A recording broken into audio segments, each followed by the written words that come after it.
Hello and welcome. This is going to be the new moon in Virgo, September 14th reading. It's timeless though. I haven't said this in a couple videos. I'm out of breath because I just ran down. I sat down to do the reading and then I was like looking around and I was like, there's no grounding stone. You know, I can feel it. I've got a lot of selenite in the space always, but I was like, I need a tourmaline and I need my lapis lazuli.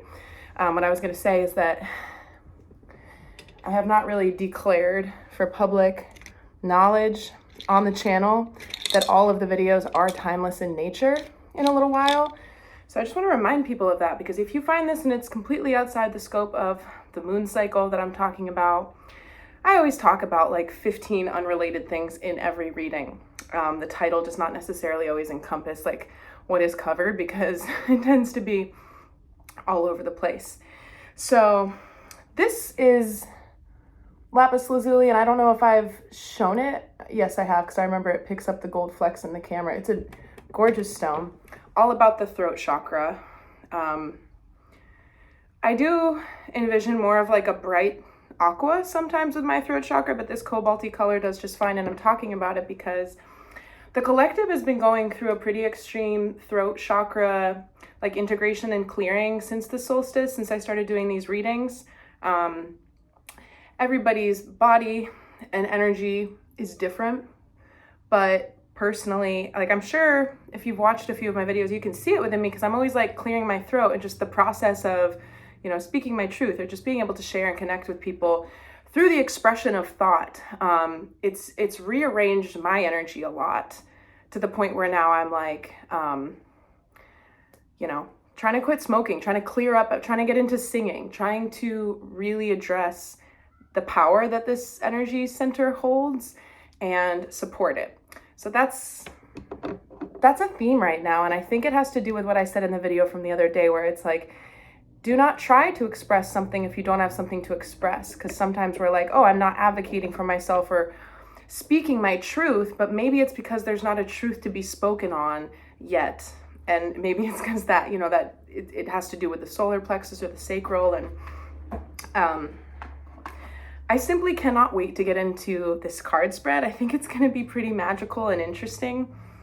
And I have a loose plan for how I'm going to go about it. I'd like to start out with the Empath's Oracle, and then I'm going to get 2 of the Starseed Oracle, and then I'm going to go into, and just for reference, here's the Empath's Oracle.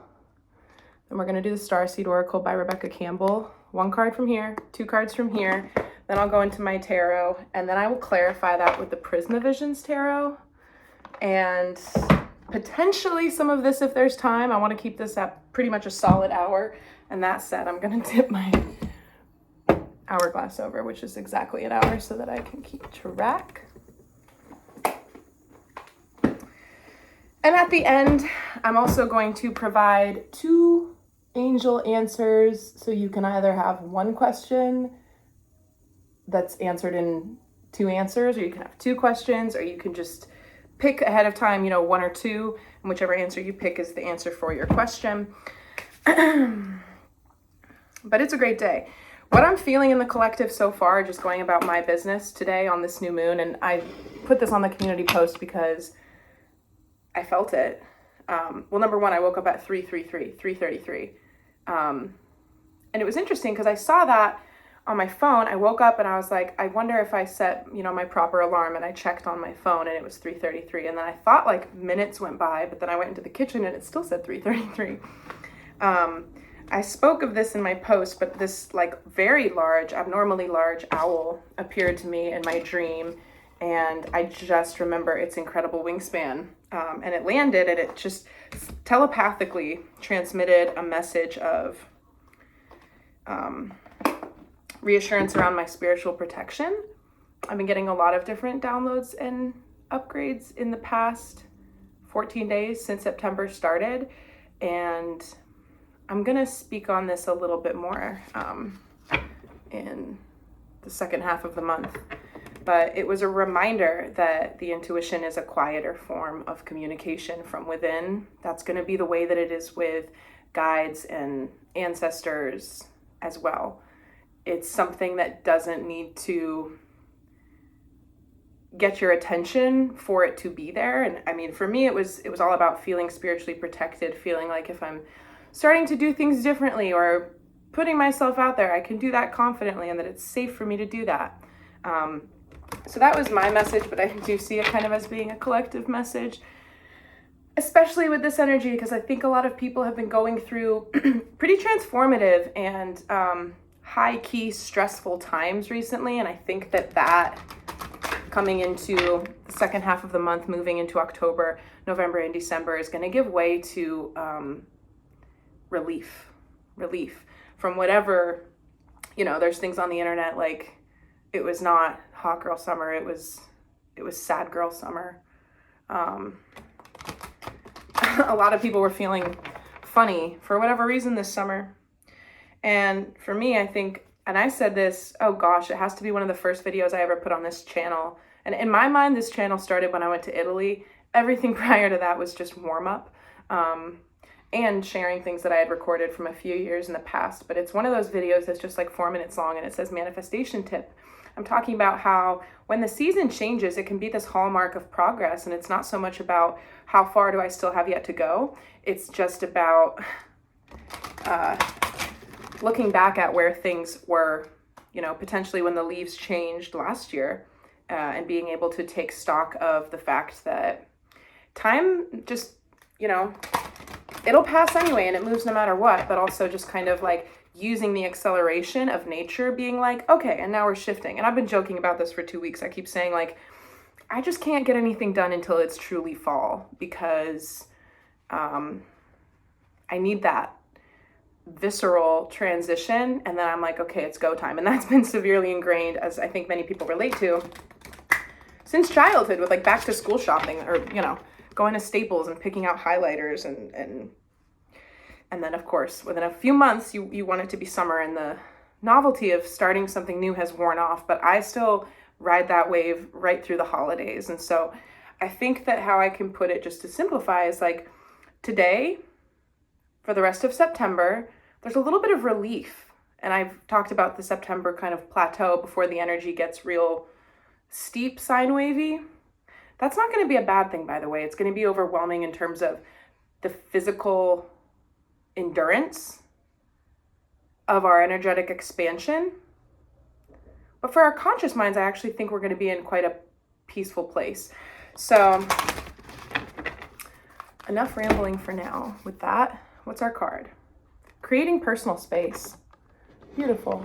So there's the illustration. The number is 19, which I love, because that's the Sun card in the other tarot. And I'll read for it. I'm not quite sure if this one has come out yet. The essential themes. Accepting the need to take a step back from social interactions, recognizing that we must first take care of our own wellness, deciding methods by which we can truly take care of ourselves. And I just want to say, I feel like this ties into what I've been talking about for the past few days with alternative methods of care around intuitive keeping of the body. And it's everything, right? It's the food, it's the content you consume through your eyes, the TV shows, the music through your ears, the food through your mouth. It's the interactions energetically. Like to tend to your physical vessel is a lot more than diet and exercise or, sleep schedule. And so when it's saying deciding methods by which we can truly take care of ourselves, I think there's a little bit less convention with that. And we're starting to have this like almost childlike recognition around like, I can do whatever I want when it comes to me and my autonomy and my caretaking. And that is a big deal because that's a societal programming around like expectation, right? With how we upkeep and maintain ourselves. Societal, but it's also taught and learned culturally. So this painting symbolizes the fascination of our own inner worlds, the importance of sitting with ourselves from time to time and enjoying solitude. We are constantly interacting with the outer world, and it is sometimes necessary to dwell only in the inner world. We should be catalysts that relax and inspire our own lives, not relying on an external source. Our inner landscape is a place of retreat that is always available to provide new energy and inspiration. We all sometimes need to take space from others. This can be difficult due to the demands of family, occupation, social obligations, and so on. However, we can create some amount of personal space when we need it. It is always possible, even if it feels otherwise. This makes me think too about how I was talking about, like, if you can meditate in a sanctuary or a temple or a spa or a quiet, dark room, then that's great. But the accomplishment is taking that into a public space where it's harder to keep your even keel, or a chaotic family event, and still being able to touch back down to like a calm, cool center where you are less reactive and more in touch with your higher self. Overextending empathic energy creates burnout, depression, and disease. Let's value ourselves enough to avoid these detriments. It's important for empaths to have a place to feel safe. Everybody's living, working, and social situations are different, and everyone's psycho-spiritual proclivities differ. Suggestions for action. Because most empaths are either curious about or drawn to mystical things, it's a good idea to create a personally significant shrine or altar dedicated to that which you appreciate and value. I actually don't, well, 11:11 as I look up. If that is what you are called to do, then do it. But I am here to kind of like take a lot of the like classic idea around like what meditation means or how to have a spiritual practice, and like make it more adaptable to people who aren't like, you know, as funneled in. Because I don't consider this like spiritual, not. I think it's just how to like survive today. There are, in my opinion, uncontestable energetic truths that are governing the way that things are. And so knowing about that, leaning into it, is how we can kind of maximize the energy and close the gap between how we want to live and how we actually can live, given everything that's going on. So my point with that is saying that's a more traditional approach to setting up a space, and one might consider this my altar space. But to be honest, I've got little itty bitty sanctuaries all around my home in different areas that have to do with cardinal directions and bagua, which is the Japanese like feng shui. Maybe if you're interested about that, email me, but maybe I'll do a video about it someday, because I happen to know a lot about that, and it's why I'm constantly rearranging my home and like replenishing things and doing things. But you can have an altar that is what it's talking about with that mental safe space, you know. Of course, objects are imbued with meaning and energy, and crystals have very like real functions in a space, if you understand what they do and how they can assist you. So it can be symbolic. It can be kind of this inner temple that you go to. But even if you do make it real outside of yourself, it doesn't necessarily have to be like, this is my altar. I think there's a lot of ways that we can adapt, like normal types of things like cleanliness on a bureau or a dresser, and just, you know, keeping it that way. And maybe having like you write down whatever it is you're trying to work on. Like, I'll stop interrupting people. I'm trying to work on that. I get excited. I'm becoming a much better listener in 2023, which is cool, because I inherited interrupting. My family, my parents, well, I'm not going to go into all that because somewhat personal, right? But it is anything like that that can make a space in your home that you frequent about intention and about like connecting and about something that's private. Because there's a difference between things that are personal, and there's a difference in things that are private. Personal and private.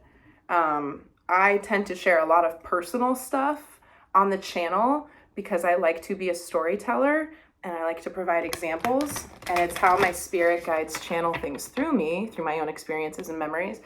But I don't share private things. So it's important to have things that are only yours in life, because at the end of the day, our expression from person to person, right? It's kind of just you and God. And I talked about this a while ago, where it was like,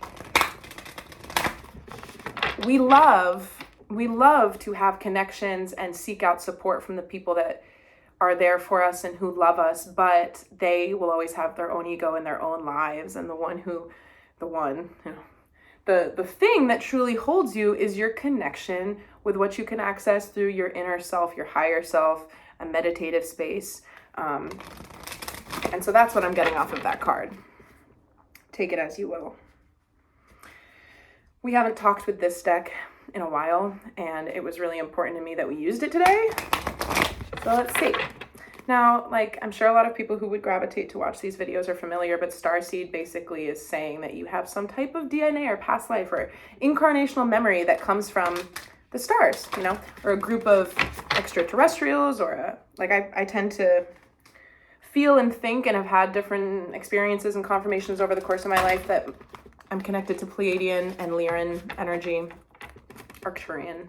I don't necessarily know anything about the Arcturians, but my guides just put that into my mind. So I'm going to include that as well, because as I've said before, like, a lot of integrating, once you work on your past, your own life, yourself, that takes a long time. Sometimes people take their whole lives doing that. Sometimes people never do that, right? Sometimes they never look and integrate at their shadow self or their unhealed trauma and stuff. But I think after you've done a lot of that, then I feel like the past lives start to come up, and then maybe like the future lives, right? There are things that I don't even know what are happening and transpiring as far as like the layers of information that start to come online when you're expanding. But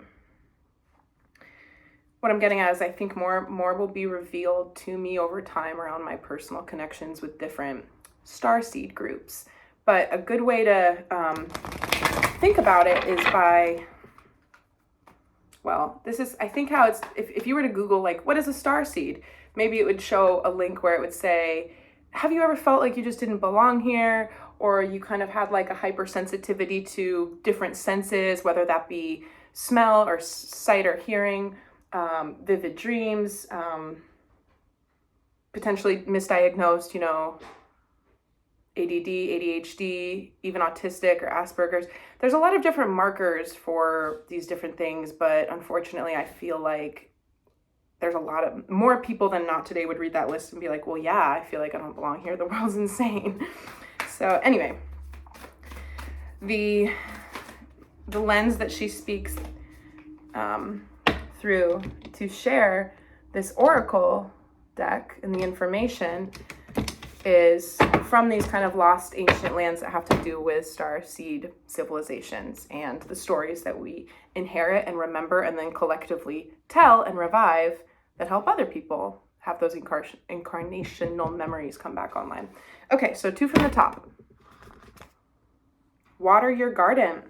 Nourishment, body care, tenderness, and rest. Pretty on par with the message from the Empath's Oracle.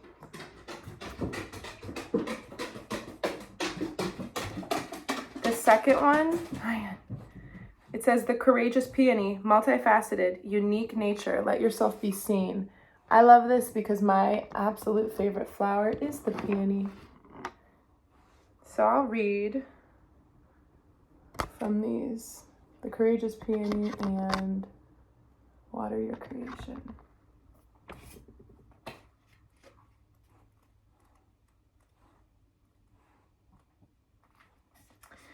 Flowers don't open and close according to who walks by. They embrace all of what they are and show it to the world around them. The peony doesn't try to compete with the cherry blossom, and the cherry blossom doesn't try to compete with the tulip. They own what they are and trust the timing of their true nature. You're being called to do the same. It's time to open yourself up to be seen. Time to share your incredible, multifaceted, true nature with the world around you. To uncover and reveal your soul's greatest gifts without wavering. To own your uniqueness without apology. There's a flower on this planet that holds the same qualities that your soul is readying itself to express. Let it inform you. You may have been taught that it's safer to keep your light hidden and your voice small, to hide behind the bushes instead of growing tall. The courageous peony is here to remind you that it's safe to embody all of who you truly are. It's safe to share your voice and let yourself be seen. At first, it may feel uncomfortable and you may be afraid of what others think, but with each passing day, it becomes easier. Little by little, you realize that it draws in those who are meant for you, and experiences you've been longing for arrive at your feet. Oh, that's so incredibly powerful. I'm just going to go right into the next one, and then I'll speak on both of them at the same time. Earth is a seasonal planet, and as such, you're a seasonal being, cyclic. You can't be on and in full bloom month after month, day after day. You're strongly being called to put on the brakes, rest, and refuel. Take a moment to restock and replenish, and slow right on down. Your body is the only body you're given, and it needs to be respected as such. You're being called to take responsibility for your well-being, to put your health and body first. I know it can feel like time is running out and as if there are urgent things that simply can't wait. However, if you keep pushing on, soon fatigue will set in. This way of living isn't sustainable. If anyone continues to race through life, eventually they will reach exhaustion and it will take longer to recover than it would have done to rest. Immune system disorders and mystery illnesses are becoming much more common because we're putting too much pressure on our bodies to keep up with the instantaneous pace of modern life.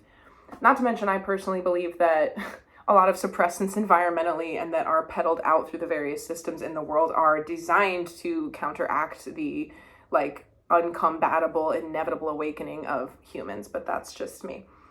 How are you being called to put on the brakes, to rest, restore, and rejuvenate?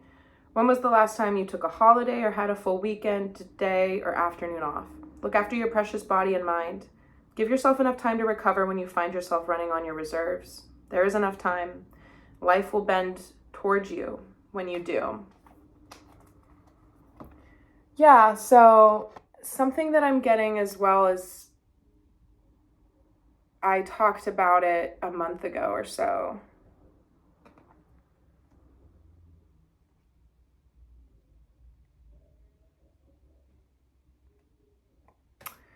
Never mind, that kind of just completely went out of my mind, but instead I'm going to unite the two meanings of these cards. Okay, so the peony one is all about like the unapologetic acceptance of both, full bloom, but also the cyclical nature. So it's saying there's a season, we're cyclical beings. And I talked about that with the number 4 in the Matthias DeStefano podcast that I posted, and him breaking down cycles into 4 different stages: the expression, experimentation, integration, and transcendence. And then, you restart with the expression, which is releasing some pressure of some kind before you can continue in circles again, right? It's all spiral ascension. So when we think we're going round and round and round, you really are potentially manifesting similar circumstances. Yes, it can feel like a merry-go-round until you heed the proper warning or the lesson and move beyond it. It's almost like a breakdown in the experimentation and integration part of that 4-phase thing that helps us ascend.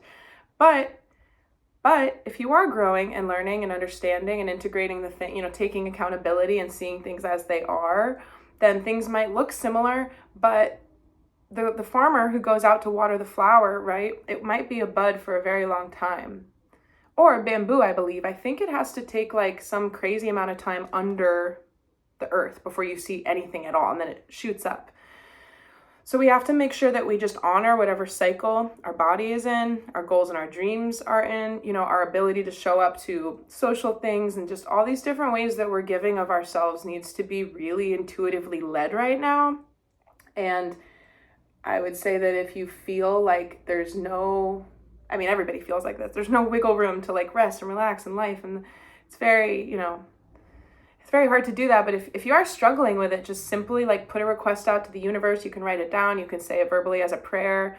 Please help me find and enjoy the time that I need to rest and replenish. Angels, universe, God, Jesus, whoever you want to ask to help you, but definitely make it specific. And as far as what you need and you want, and then you can also, work with affirmations that speak of it in the affirmative. Like, I'm so grateful that I have all this, free time, and I'm on top of all my projects, and I'm making plenty of money, and however you want it. I'm so grateful that that is the case.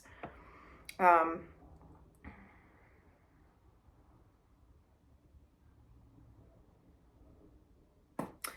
also getting that a lot of people, and this is cultural, so it's very American, but well, golly, I had the biggest series of epiphanies around how I'm meant to create a video that's, I used to call it the Barbie breakdown, but I'm pivoting it a little bit to it's going to be a part 1 and part 2, and it's going to be about the American dream and what's going on today. But I just need to give it the space it deserves and make it the way that it needs to be. So that's why I keep talking about it. I think it's been months now that I've been talking about it. Or maybe I saw Barbie 2 months ago. Who knows? Passage of time escapes me. What I'm trying to say is that it's a very American thing to be like, it is the hustle that gets you to this, courageous peony state, multifaceted, multifaceted. What does that mean? You have you have a lot of different things going on. And if that's outward facing, if people know you like that, then like we have this you have to work really hard to be able to establish yourself as what, an entrepreneur, a this, a that. It is not through the toxic grind and toxic positivity and all this, the pushing, the go, that you get to this. It's counterintuitive because you have to slow down and step away and water the garden. I mean, look, water the garden, courageous peony. They go together. And everything with social media and like whatever wave of feminism we're into, like the seventh one, right? There's this, the women can work, right? We're hiring women now. I don't know, 1920s, 40s, 50s, all of these different, and then women, the girl boss thing today. It's like, okay, fine, but if everybody is just working really hard, then we're maybe neglecting. I'm not accusing anybody of anything. This is a sweeping generalization, which I don't like to make, but the home life, how children are raised. If we've got 2 full-time adults with 2 full-time careers, we've got 2 full-time incomes, and maybe they can do more and afford more, but things cost more, and school debt and, student loans. We've got these like devices and the iPads and everything now, not like they just came out yesterday, but we didn't used to see at restaurants, just kids wrapped up to the iPad like it was a babysitter. And so there's a lot of things around like this go, work that affects men and women differently, but particularly kind of like this, women want to, well, actually I'm going to table that as well because it will be touched on in some of the other videos that I'm going to be doing. I don't want to go into it now because it deserves its own thing, so that my whole thing, if you've noticed, is that I can't get off onto one thing because I don't want somebody to think that I'm not including part of the argument. And to do that, there's so many different tangential, parallel conversations that need to be wrapped into it. So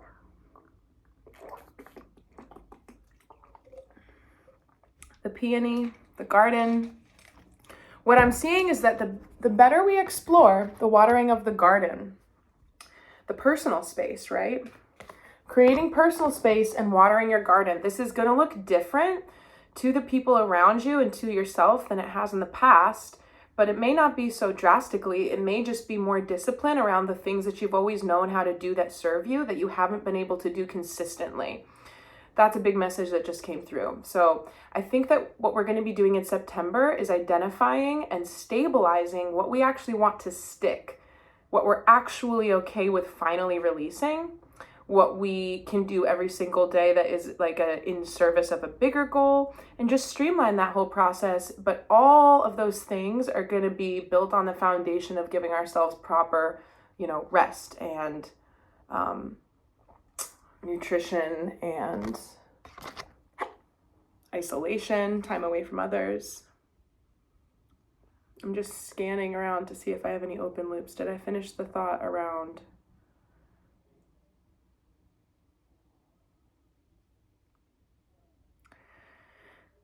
Yeah, I did finish that thought, but I was talking about how some people, I've always liked to be alone. I've always liked to be alone because as a child, I spent a lot of time out in nature by myself and also just in my room creating. And I know this was not my situation, but I know a lot of children who spent a lot of time in their room because their household wasn't loving or safe. And so we have different relationships to isolation based on how we felt when we were alone as a child. And I think that a lot of people who may feel like they are extroverts and they recharge around other people, that's all good and well. And I understand that happens and we can benefit from and feed off of, and kind of coalesce with this bubbly, effervescent energy that happens when we commune with people. But if that's all you do and you're uncomfortable in that solo space, within your own mind, then that's where our attention needs to be in September. And asking yourself, like, if you can't sit with yourself, without your phone, without another person, and kind of find some comfort in that, or tolerate, what comes up, or just the antsiness, You know, don't be so quick to say like, oh, I'm just ADHD, or because a lot of people can fit the bill right now for that, you know. It's more so about, this is my whole thing with the DSM and everything. It's like, frankly, it doesn't matter. Yes, medication can help, but a lot of us are functional adults. We just are having a hard time functioning. And so it's like, we think that if we get the right diagnosis, then we'll get the right treatment and then our problem will be fixed.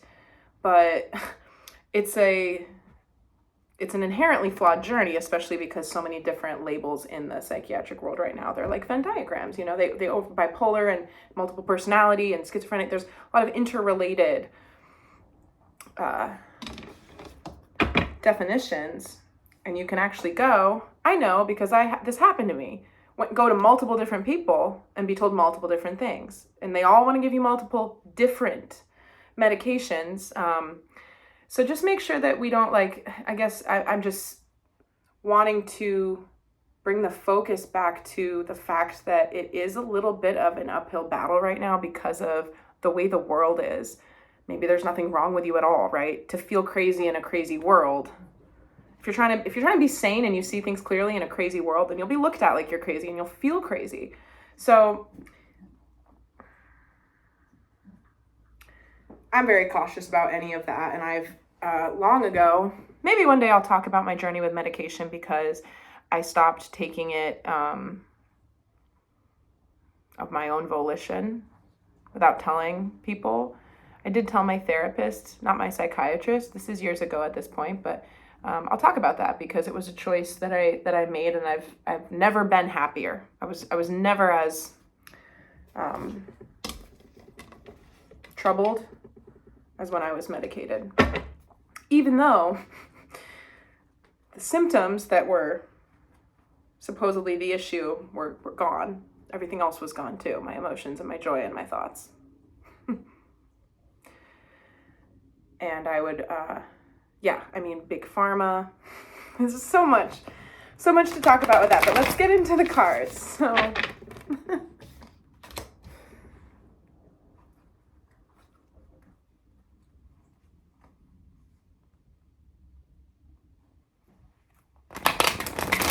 we're gonna do current energy, energy to embrace, and energy to release. And I have a feeling that I'm gonna get more than one card for each position, so I'm not gonna take it further than that right now. Current energy, energy to embrace, energy to release.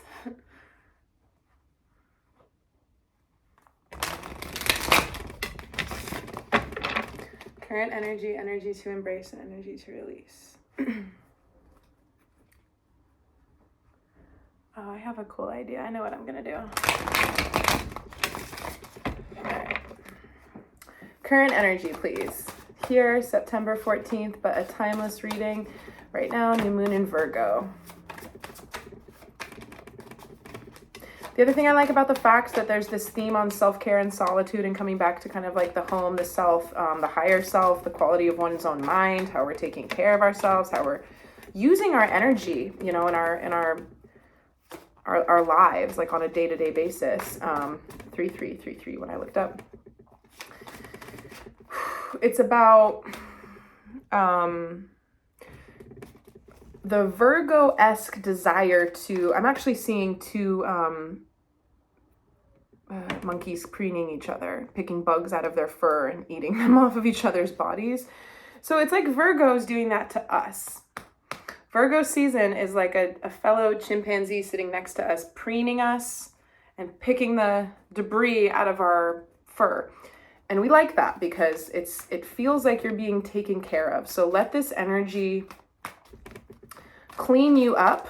I mean, of course, with free will, you have to, here we go, current energy, there it is. You have to take initiative, Ace of Swords. You have to step up and walk the path that your soul is kind of pulling you on. Two more for current energy. It's the Eight of Swords and the Seven of Swords. How bizarre. All right, before I get into this, I just want to say that I had a pretty profound experience last night. And I was listening to my guidance, really, my clairaudience, okay?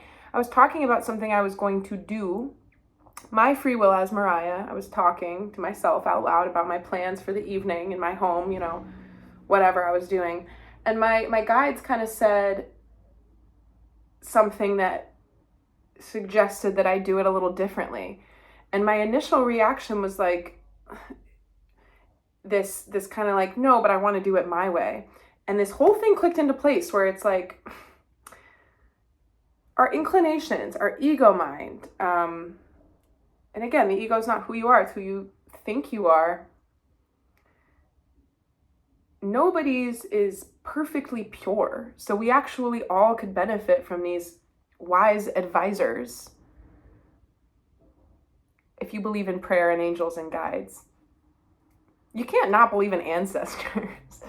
I'm always in the camp of trying to, you know, not convince people, but help people understand how real this is, in a way that takes it out of the woo-woo context that isolates and alienates people from welcoming it in. But anyway, because we are human and we're limited, it's not like we don't know things. It's that's the point, to have to relearn and remember and integrate. And there's so much energy surrounding Earth and with Earth.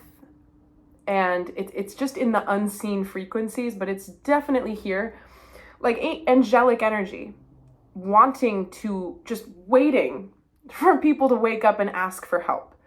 So do it, you know, just experiment with it. Because what I was realizing last night that was so profound for me, it was just like, I still have an inner child who's incredibly stubborn. And every time I say like, no, I don't wanna, whenever I go against those urges, I always end up later realizing why that could have been the better route. I just couldn't see it then. It's really one of the most profound things about having a psychic connection, is that I'm able to almost like prevent, you know, things from happening and really just live in a more streamlined way. I mean, I know now, of course, sometimes I still go against guidance for whatever reason, but so much far less than I used to, especially because it was almost like not being able to discern different voices or tones or spaces with my own psychic experience. I'm talking 6 years ago, 7 years ago, just kind of having like that gut feeling, right? Or that intuition. And just having it be real, like not being able to delineate any individual thing within that. But I would kind of get these nudges, which everybody has. I would go against it. I remember I was getting dressed one day and I was going to wear a dress, and it was like, there was just this message like, don't wear it. But I wanted to, because I just bought it and I thought it was real cute and the weather was perfect. And I was like, there's no reason not to wear this dress. I wore the dress. You know, I was in college, I was an art student at the time, and I had to be up on a ladder later that day, and there was somebody on the ground and could see right up my dress. And I was like, oh, the human mind is never going to be able to predict certain things that guidance is ready and willing to, you know, help you understand, to streamline your experience. And I realized that last night because I had this itty bitty mental psychic square off where I was suggested something for my highest good. And I immediately said like, but I don't want to. And then I was like, wait, I'm done doing this. I'm not a child. I don't have any other will and purpose in life than to, you know, be more like bloomin' peony. Where'd it go? The courageous peony, bloomin' onion. Why would I know now that whenever I have that like, but I don't want to, that's never going to be right. The angels, the guides, the wise ancestors, they'll be like, okay, young one, go do your thing. And then you learn your lesson, or not, right? But it just clicked into place where I was like, why would I ever doubt any of this anymore? I have full body goosebumps when I'm saying this. It's just, and for some reason, whenever I say that, I'm always inclined to be like, look, you can see them.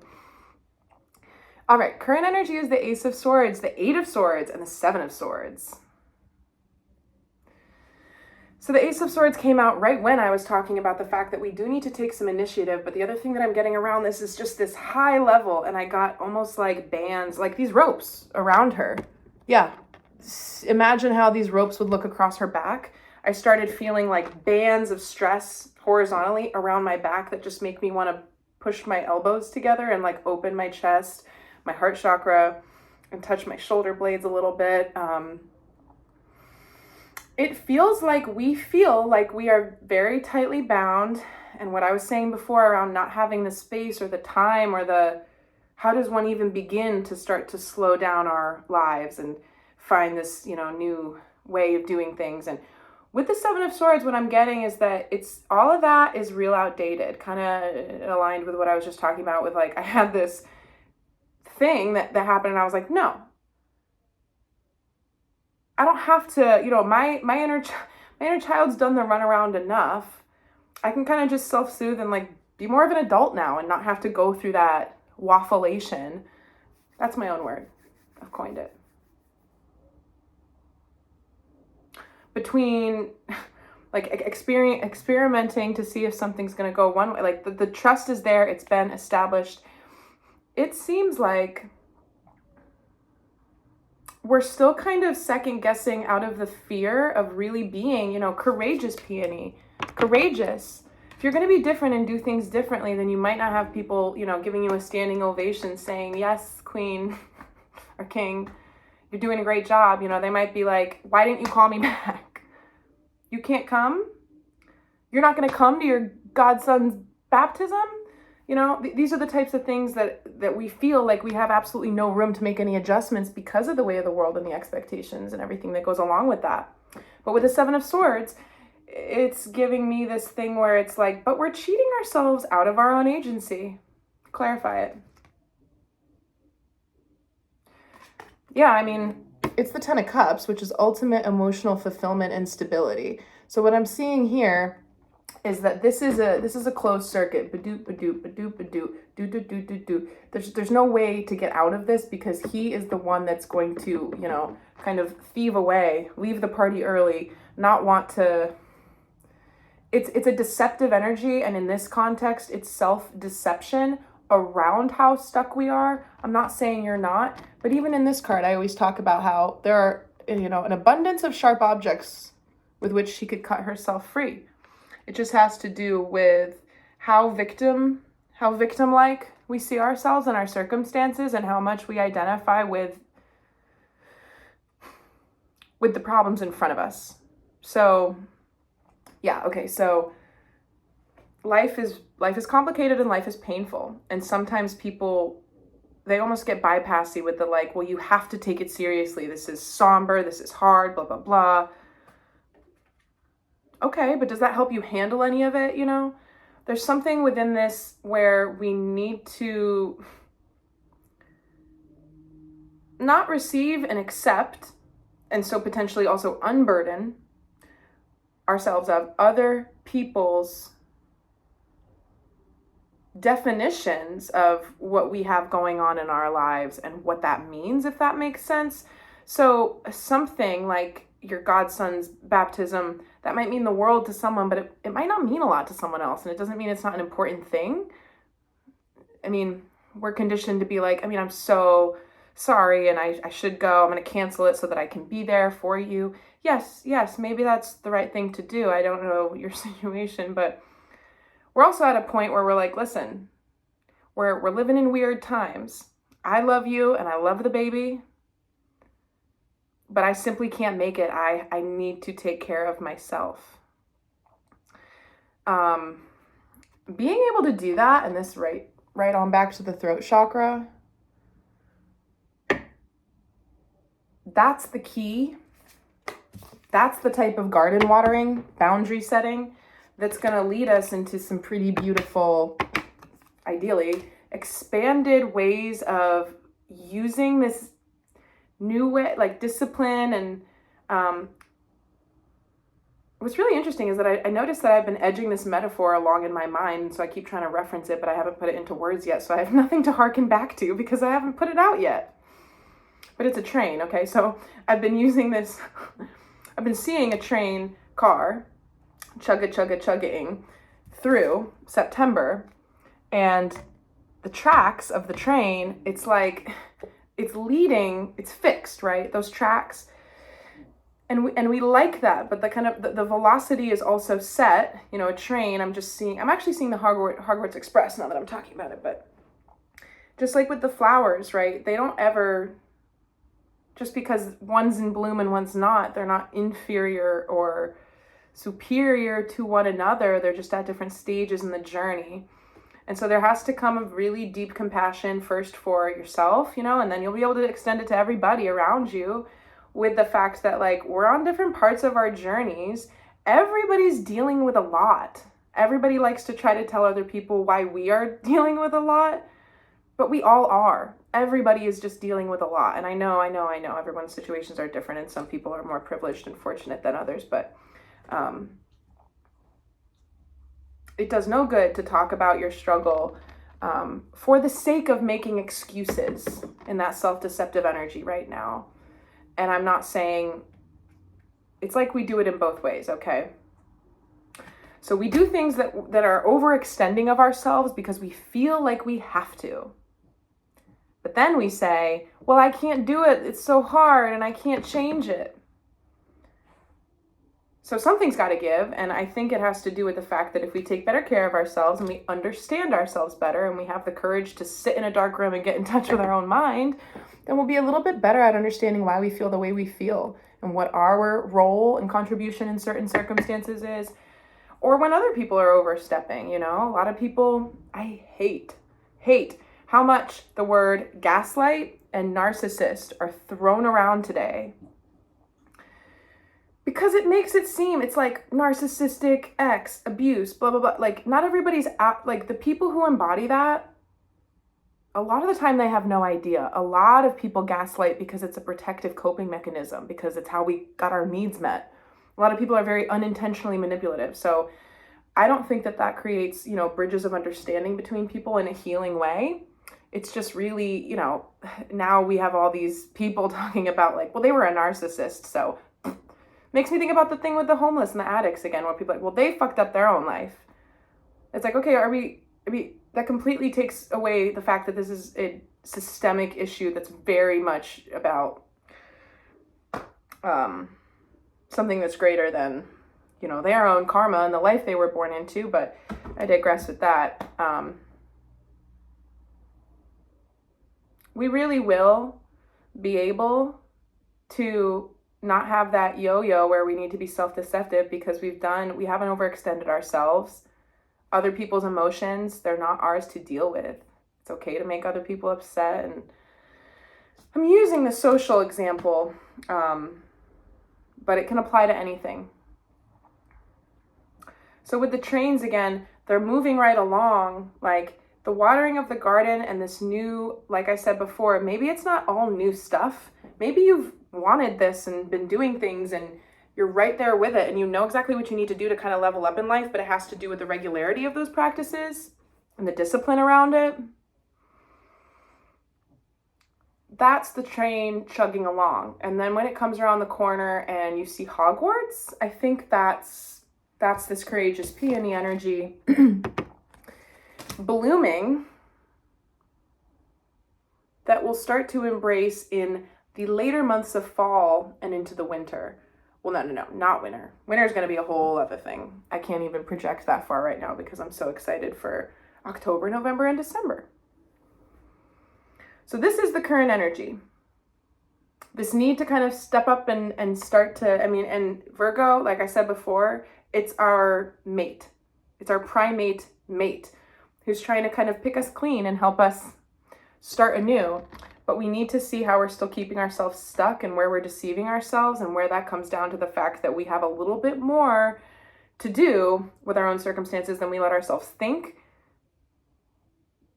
especially when it comes to boundaries. So leave those there. What's the energy to embrace? Move this so you can see me shuffle.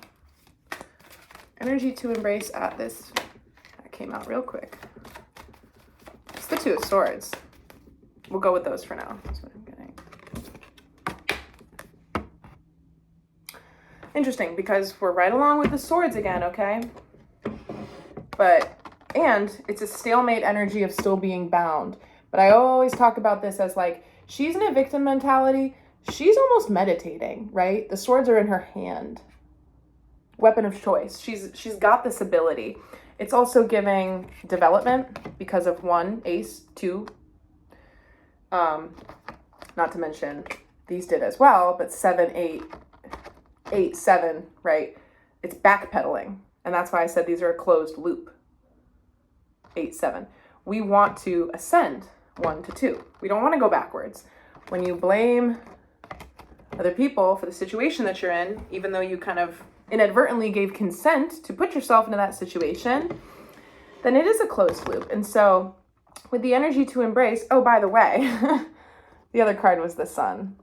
So when we can trust that we don't have all the answers, we don't really know where the train is chugging to, we come back to the present moment and we tend our gardens and we water our seeds and we take stock of all the small wins, and we are okay with the fact that the garden looks the same day in, day out, because it is the watering that requires our energy. We are not instant gratification, hungry, ego-driven, need to see the material. No, it's in the action of the watering can. It's the piece of being able to go out and do that and know that it means something. Okay, this is faith in the unknown. It's going to be more beautiful than I think you could have ever imagined. I really believe that. And I love being able to say that and not know who I'm talking to, because I just believe it. I feel it. I think it's a good thing to be able to cultivate some level of blind faith. I had something in it. Nope, it'll come back if it needs to. So with the energy to embrace, it's same but different. It's taking, because it's still swords, and it's still almost this bound and captive stuckness with the swords, but it's different because we're okay with it. 8 of Swords gives a little bit more of an anxious uncertainty, whereas this is the next logical step, because we know that we're doing something new and different, and that it is going to require something new and different out of us. But we're waiting as we get those things that have been less consistent in the past onto a little bit more of a frontal plane in our existence, where, I don't know, maybe something used to be fall by the wayside, and now it's non-negotiable. You can make those types of decisions, right? And if you're a father of 6 kids, and you have a wife, you might have to tell them all. Me playing my guitar for 45 minutes in the evenings is now non-negotiable. That's what I need. So the redefinition of boundaries, the reestablishment of our personal space and our ability to care for ourselves, potentially in unconventional ways, or ways that might move differently than the other things in our lives right now. This is all leading to ultimate happiness. And now we have the 2 19s out together, right? I said this before. I love that. All right, what's energy to release? That's going to help us to release this right now. This is what we need to let go of and release, this energy. Get one more. No, I don't want it.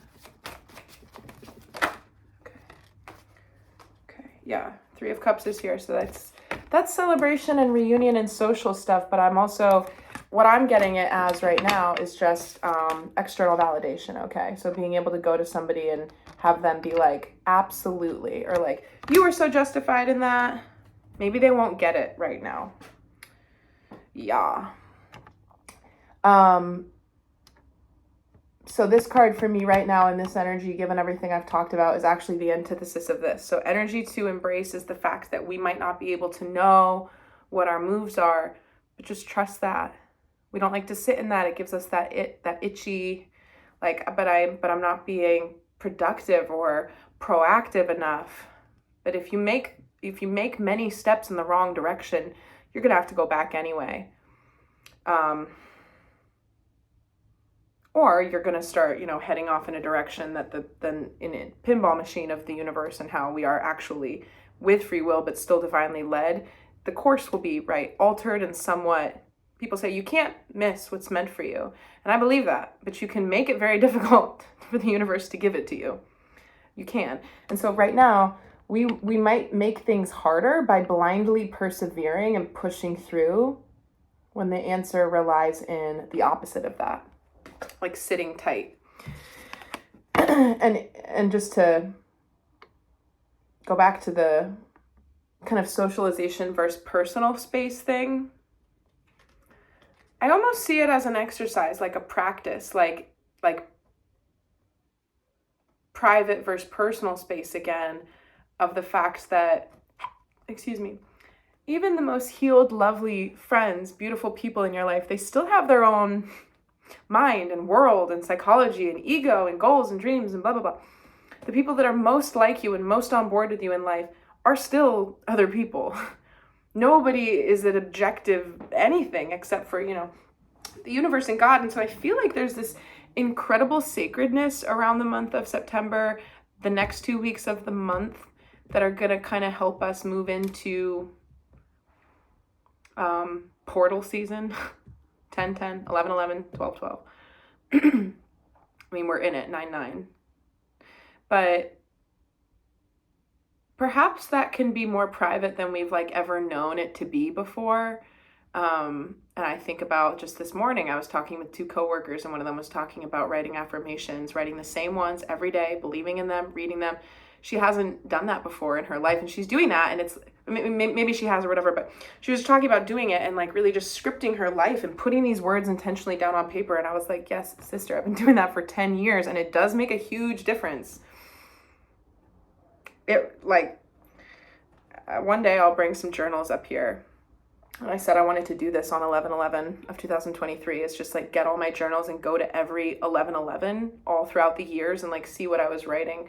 But maybe that's not a public video. Maybe I'll just do that. But my point is, there's something strange within us sometimes that feels like things are less real if they're not celebrated and announced, right, with others.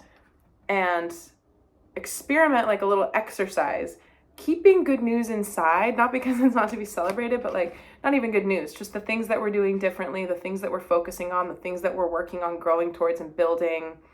The interruption of somebody else's energy coming into that space is not always a bad thing, but is it necessary? Sometimes we are allowed and we are encouraged to keep things entirely into our own energy so that nobody else has the opportunity to attach their energy to it, because a lot of people, even if they're beautiful, good people, will have some type of subconscious projection onto the thing that you're talking about, even without knowing it. And then there's still this intermingling and confusion. And so I'm getting the fact that we would do well to cultivate this private space right now when it comes to the next 2 weeks and what we're going through. As far as what I talked about with, I hope this is true for everybody, and I believe it's a collective message, but everybody's feeling it in different capacities, is what I just heard. So the relief of stress, okay, is what I thought September would be, this plateau where it's not so crazy. What I'm also getting with that is that some people are basically going to feel really stressed straight out through September. And I'm sorry if that's your situation. But that doesn't mean that you're not being asked to do the same things around self-care. It's just that it's perhaps, as I talked about the other day, if you're layers and layers and layers, and maybe you're, who knows, say you run a company, and so you have there's so many different things and it all is on your shoulders. Or even just being a mom or a parent. It doesn't have to be some elaborate thing. You are being asked to focus in the same exact way as the messages that I've been talking about this entire reading, with self-care and nourishment of the body and intuitive interacting with yourself and therefore others, and boundary setting. Even though, despite everything and the fact that it might not slow down for you, you're being asked to continue to try to move in that way and have this blind faith and take new steps and not put your agency outside of yourself when it comes to the changes that we actually can make. Anyway, just saying that the energy is going to resonate for people differently when it comes to that, like this breath of, it's a sigh of relief, really, is what I felt today when I woke up, like a sigh of relief energy. And the other thing is that if it's not something that's like hitting you with the new moon, could happen next week. You could just wake up one day and be like, oh, I just feel better. Just feel better than I have in a while. I feel like I'm ready to, I don't know, clean out the tool shed and sell my motorcycle. Who knows? I'm ready to, something very Virgo, right? Virgo likes to, perhaps that's the monkey mate trying to, perhaps it's you, it's preening out all of this dead excess clothing in your wardrobe and taking it to Goodwill. There's just this organizational cleansing that we would really benefit from welcoming with open arms. What do we not see right now?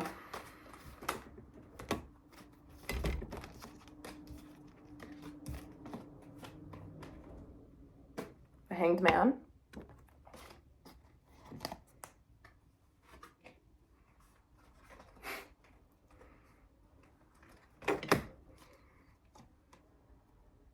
This is funny, because what do we not see? It's like the moon, right? It is the unseen, the subconscious, the feminine, the subconscious, the unconscious, the Hanged Man, Three of Pentacles and Page of Pentacles. I'm gonna get a clarifier on this, but my intuitive read that I'm getting right away is that what we're not seeing, just how I said that the energy to release is this blind battling forward of perseverance and just continuing to beat a dead horse of our old life. Beat a dead horse. The way that we used to do things might have worked for us, but we hit a point where it actually didn't, yet we kept doing it anyway for far too long. That started to manifest things we didn't like. We've been dealing with that. We figured out that we needed to change, and now we're trying to do it, I guess, is a good way to summarize and generalize. But now we need to stop doing the actions. It's like we're a recovering addict from an old way of being, and we have to continually remember, it's a mindfulness thing around, like, through these next few weeks and months being like, but actually, I'm not going to say that, because I don't think this energy in particular is going to last that long. But just because we're not going to be blindly forging ahead for the sake of productivity does not mean collaborations and very, very real, beautiful things, because the sun, right? The sun, with energy to embrace, like, it's major arcana. It's a big deal. It's happiness and fulfillment. It's here. So it doesn't mean that we're not accomplishing a lot. It just means that we're accomplishing more because it's more sustainable. But so it takes longer and it has this incubational period, but it's less about it is about the new way incubating, but it's also about us incubating, right? What farmer would we be if we couldn't even go out there to water the garden? There's no garden without a farmer. And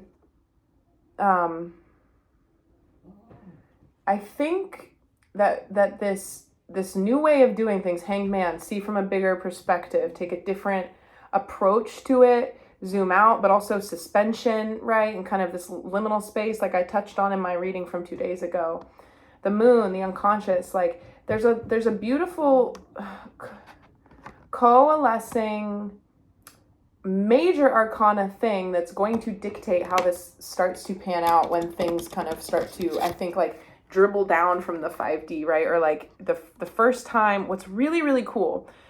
I say this as somebody who's been intentionally manifesting and co-creating with the universe for a long time. But if you have had a long manifestation, or you write affirmations, or you all these different things, and then, like, maybe you kind of give up or don't care if it's ever going to come, but you keep doing it anyway because that's, fueling the desire and the energy. When you actually start to see something like manifest like that in your world, it's just so mind-blowing, because you're like, wait, maybe I kind of did start to doubt that it would happen because I'm blown away that it's here. It's crazy. The other day I was talking about I was doing affirmations around money and finances and managing wealth and building wealth and being very frugal and stuff like that. And immediately after that, I went to an event and I found $5 on the ground. And then I had an unexpected somebody request something of me that will involve me being paid. Didn't expect that. I had an unexpected check come in the mail. This happened to me, oh my God. That was personal, and I'm not going to talk about it, but one from like last year, I remember I was doing some really intentional money manifestations. And again, do not manifest money for greed. You manifest it because it's survival and it's safety. But, well, that's complicated. You know what I mean. If you don't, email me. I guess I was part of some class action lawsuit that I forgot about. It had to do with taxes. But I was doing money manifestation stuff with myself probably a year ago, and I always leave it open, right? Because sometimes we're like, bring me money, make my business better, and we fail to recognize that money, you can just find $5 on the ground. Not that that's gonna make or break your life, but don't discount it. I took that $5 bill and I didn't spend it. I put it with crystals in the money corner of my home, in the map of my Bagua feng shui layout, to say thank you to the money gods for, showing me that I just everywhere I go, I find like money and goodness. If that's what the universe is abundantly providing for you. So what I was going to say is, like, I was doing that, and then I got the check in the mail, and it wasn't more than $100. It was a small amount of money, relatively speaking, but it was still an immediate, like, you forgot about your class action lawsuit. And what I've been trying to get out is the fact that we think about money and the way that we make money and the way that it typically comes to us, and then we don't really suspend disbelief to see that it can flow from any angle, from anything. So that might be a message for somebody right now. Just open it up. Be like, I'm open to money flowing to me in as many ways as possible. And then when we say that out loud, we're like, but then I'm going to have to do more things to make more money. No, that's not what I'm saying. Without changing anything at all, you can still manifest money flowing to you from all angles by some grace of God. That's not your job. That's the universe's job. Your job is just to set the intention, feel the feeling that you would feel if that were something that were happening for you. Enjoy that, and then live your life while continuing, regardless of what the external world is showing you, not because you're gaslighting yourself, but because you're holding intention, and you know that it starts from within, and you're watering your garden of stability by, like, self-soothing and believing, and also taking the actions that you're guided to take. You can't just sit around and manifest things into being. But by that, I mean, maybe not working to make more money. I mean, taking care of yourself, living in integrity, staying rested. That's, you take care of the manifestation by doing, I'm seeing 7 of Pentacles. You just stay on track. You water the garden, you tend to yourself, and you let it come in. You don't worry about it. I say, and so it is, right? And so it is. And it's done, and then you don't have to worry. Oh gosh.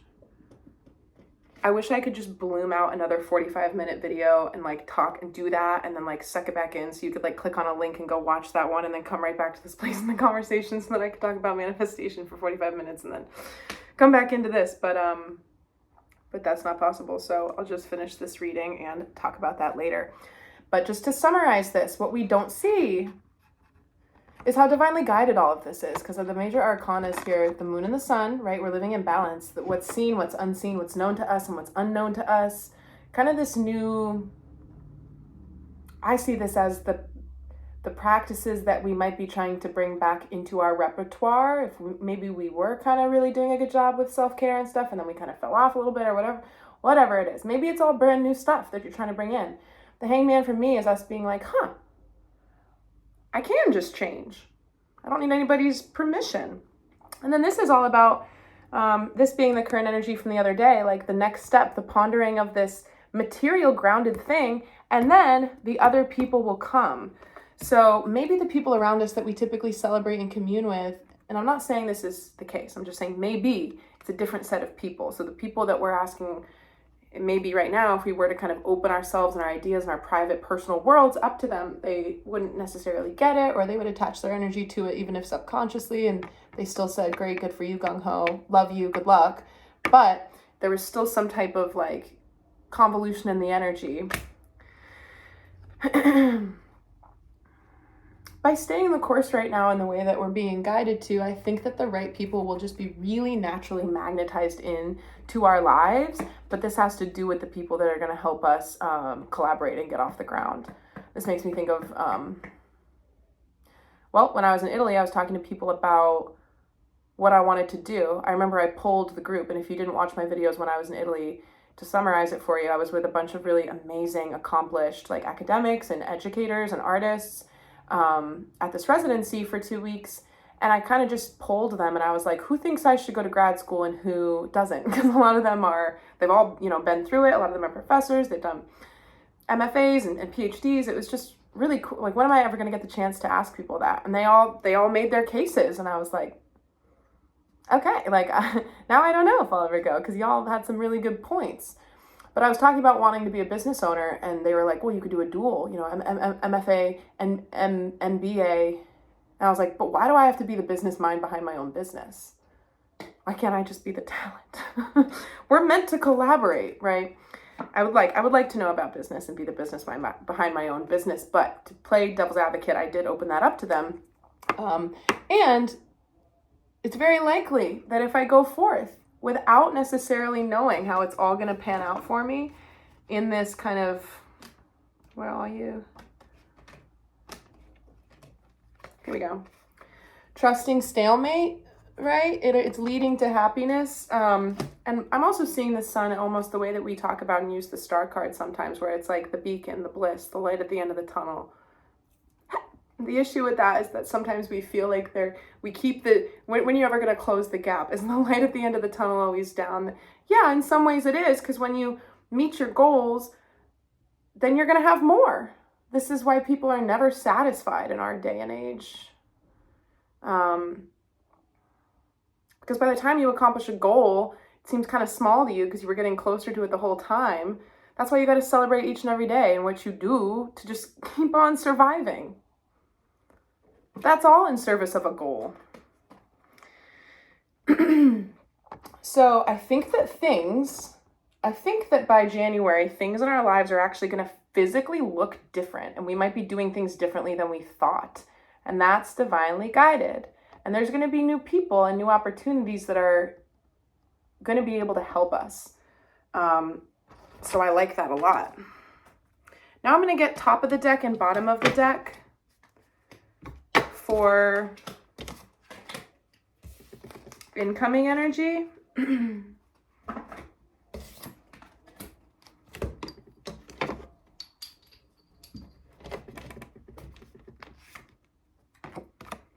Doing some soul searching around our emotional fulfillment.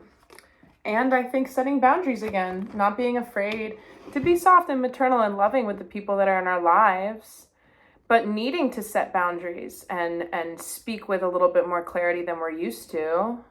And it might make us feel uncomfortable. And if that means that you need to go somewhere else, and spend the precious commodity of your own cups and your emotions somewhere else, then maybe you do that and you go on a voyage, and you ponder your intuition with the moon and you gaze into the unknown and you redirect in that way. Maybe it means that there wasn't full cups in a certain situation that is supposed to be cups oriented, like a marriage or a partnership. And I always talk about the King of Swords being the king of clarity and harsh truths and stuff. Queen of Swords is like that too. There's a lot of clarity and truth in that, but it's slightly less, masculine. She is the more masculine of the four queens. Clarify incoming energy.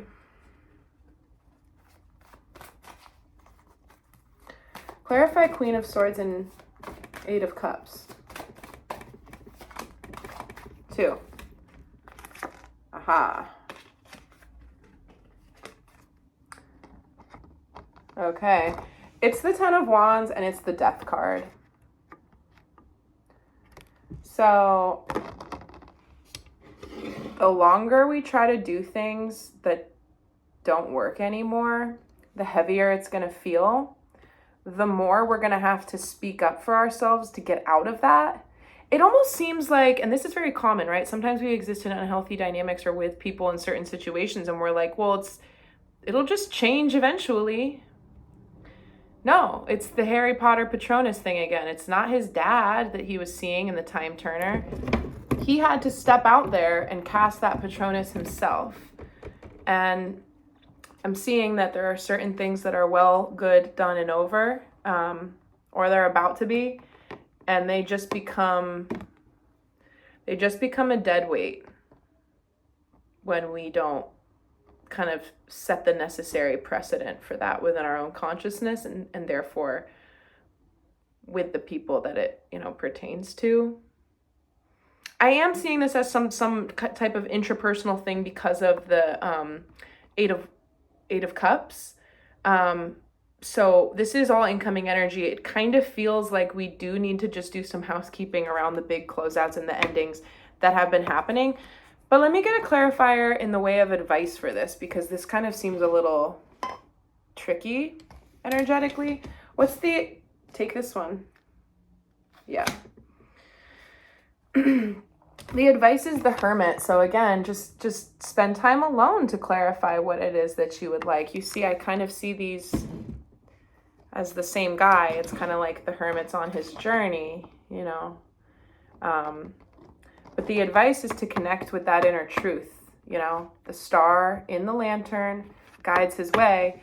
Nobody knows what's inside your mind and your heart except for you. Sometimes we think that people should know because they know us so well. But that's not doing yourself justice. That's basically saying, communicating energetically, like, well, I don't change. You can just assume on my behalf what's going on with me. No. I have different things to say every day. I don't want anybody to assume what's going on with me. And so that they don't, I let them know. And it's not like,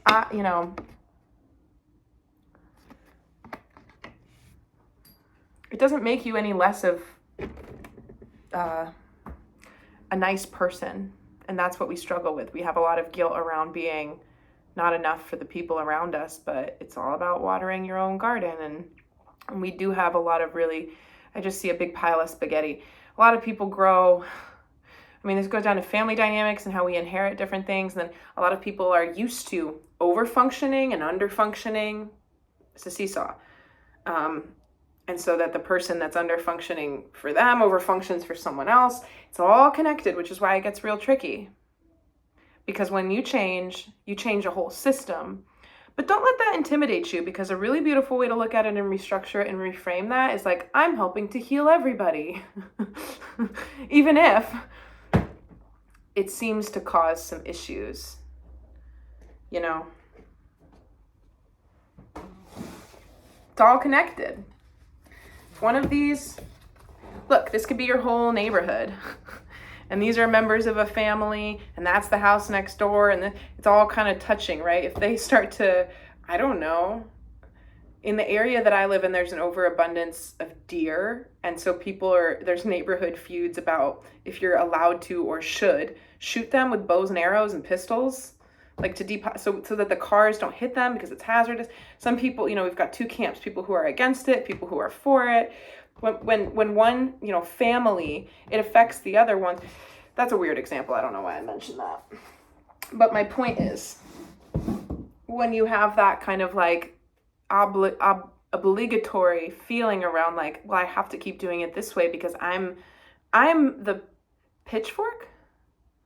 Tent pole. I'm the tent pole that holds this canopy up. Well, maybe maybe that's not your job. Maybe you weren't supposed to be. Maybe that your responsibility is, partial. Maybe there needs to be 4 other tent poles because it's dilapidated. Maybe it wasn't even the right kind of tent. We've all been pretending that this is how it's supposed to work, but the tent is supposed to be pitched evenly, equally. we are restoring balance in more ways than we can ever imagine when you honor your own truth. For so many people, because of interconnectedness and how we all do affect each other very, very profoundly in ways that we will never be able to understand. So just make sure that you're being honest with yourself, and if you get overwhelmed, then take some time out. That's been a huge theme with this reading. Huge theme. All right, we're getting up there. It's 1:20. This is so funny because I thought this was an hour and it's clearly not. I think it's 90 minutes. We'll see if it runs out in 10, but I'm at 1:20. And what I'd like to do real quick is get just a clarifier on the whole reading from this deck. I'm not sure if I'll read from the card because I want to do the angel answer thing as well. But I feel pretty good about this message. I think it was a lot more specific than a lot of the readings that I've done are, because it feels like a specific energy. Virgo likes the details. But I don't really know what exactly I've said. I mean, obviously I do. We've got themes, but I'm going to have to rewatch this one because this is a message that I need to hear as well. So I'll be watching this reading.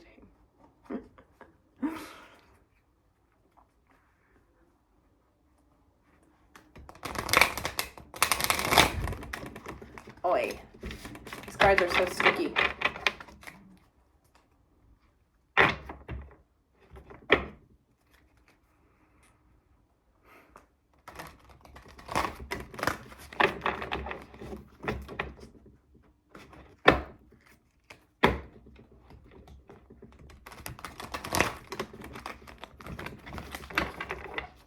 All right, yeah, so actually what I'm going to do is I'm going to pull 3 of these cards from the top, and they're going to summarize and maybe add a little bit or clarify a little bit, and I'm not going to ask. I mean, okay, so it'll really be like advice, basically, based on the whole spread, okay, or just more things to be mindful of right now. 3 cards off the top. And we are not going to get to this today, but I will return to this deck soon. The thing I love about this deck is that it is kind of a traditional, why isn't it catching the light? There it is. It is a traditional tarot card deck, but the whole thing is like these nocturnal illustrations that are in this beautiful navy color palette. So in some ways for me, they're like a subconscious tarot, or like a nighttime, right? The other side of the coin, the dark side of the moon. Yeah, I've stopped sharing song synchronicities, but do not think that that doesn't mean that they're coming. I could share a few, but I'm going to keep going with this for now.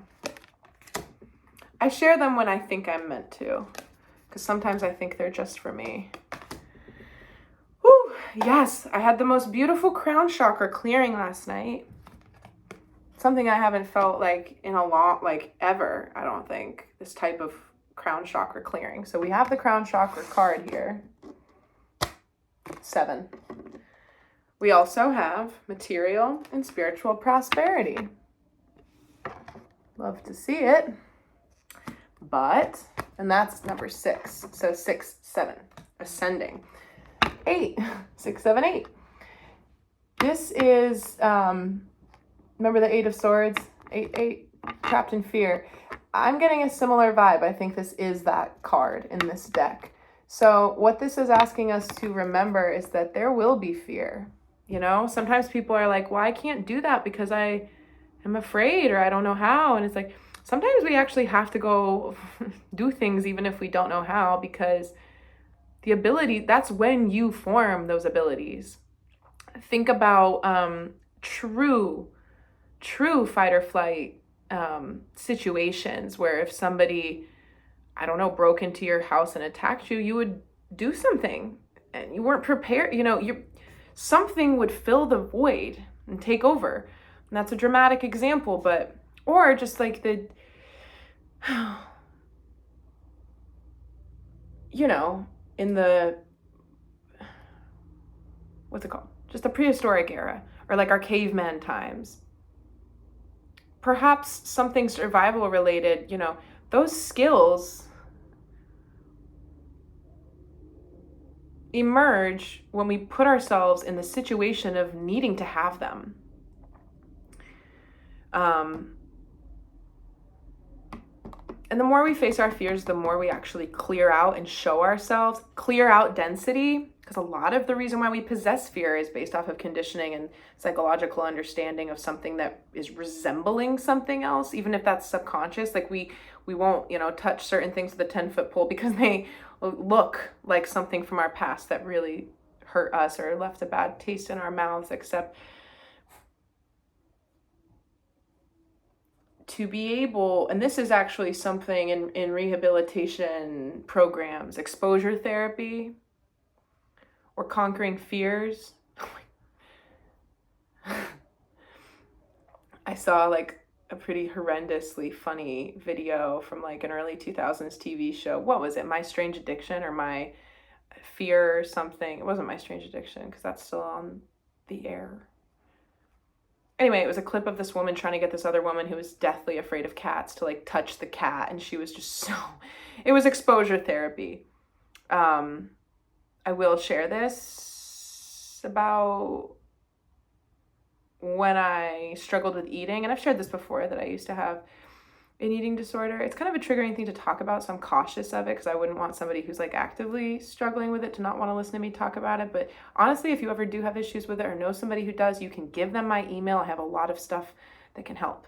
Not in a way that could, I don't know, be anonymous or something or anything, but a lot of women today, if you don't know this, look out for it because you'll see it everywhere you go. Women, but also people, right? I don't want to generalize, but if you walk by like a window or a mirror, like storefronts, you'll just look over to check your reflection. Like watch young women, watch people.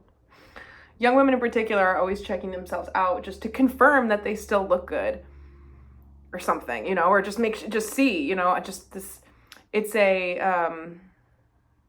I don't know, something of a compulsion. But for a lot of the people that I was in a treatment program with, it was something that we did where we would walk around and you would have to not look at your reflection at all. And it wasn't until we did that activity that I realized how often I did it, because it was hard to not do it. So anyway, there's some type of exposure therapy and we're like very averse to it. It's almost like the sun. I'm seeing the sun coming in and our eyes being like, it's too bright, we don't want to look. But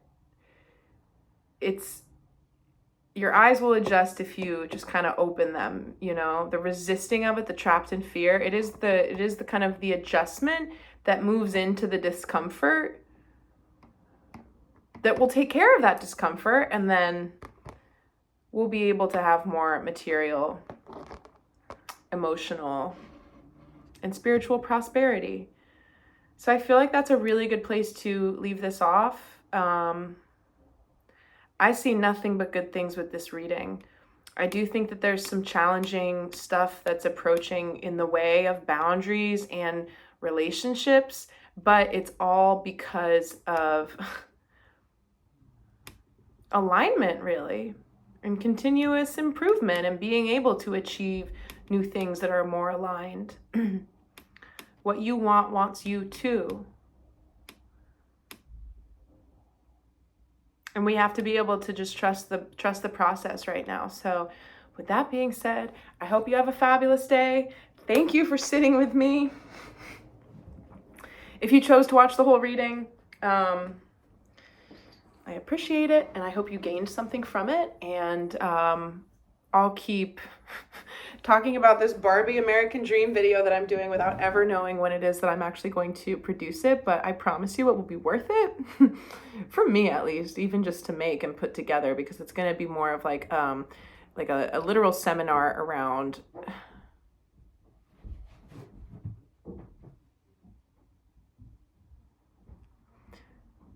sorry, this is super random, but like I have neighbors through my wall, but this is like my attic art studio space, and I don't typically hear anybody. And like today I can hear all sorts. You probably picked it up in the video. Some like ambient background noise. I'm like, have you never been upstairs before? Are you just hanging out there? Because it's strange. I can hear it quite clearly, the activity of other people, but I'm like, I never hear anybody through my walls. I'm the loud one. Anyway, have a great day. Get some fresh air. Try to laugh. Induce laughter to lighten everything up. That would be a really good move today, but and stay in the moment. Okay. Ending the video.